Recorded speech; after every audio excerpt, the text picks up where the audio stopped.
C'est bien beau tout ça, mais pour filmer, il te faut peut-être un peu de matériel. D'abord une caméra ou un téléphone, c'est la première chose. Ensuite, pour filmer, tes mains. Ces merveilles de l'évolution te permettront de tenir ta caméra ou ton téléphone de façon plutôt stable, tant qu'il n'y a pas trop de mouvement. Alors attrape donc ton pote qui passait par là et demande-lui de pointer son objectif sur toi. Et en plus, c'est gratuit. Si tu n'as pas d'amis et que tu veux faire un plan fixe, une pile de bouquins peut tout à fait faire le job. Attention, ça peut quand même partir en bazar dans ta chambre très rapidement. Le trépied souple du type GorillaPod, tu l'as forcément vu avec ton vlogueur préféré.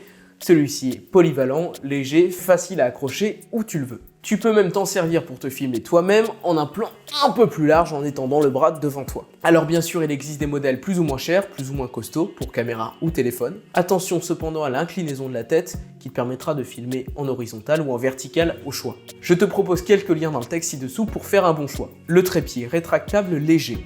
Quand on veut filmer à hauteur d'homme, les yeux, on n'oublie pas, il faut alors quelque chose à poser sur le sol.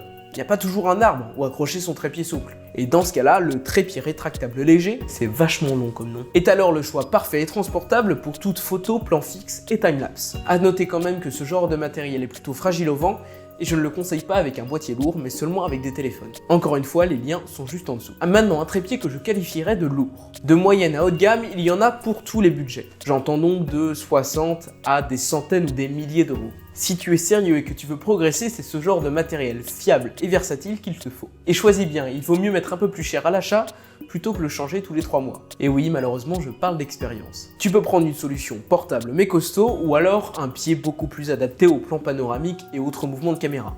Dans tous les cas, il deviendra bientôt ton meilleur ami. Et les liens avec mes favoris sont juste en dessous dans le texte.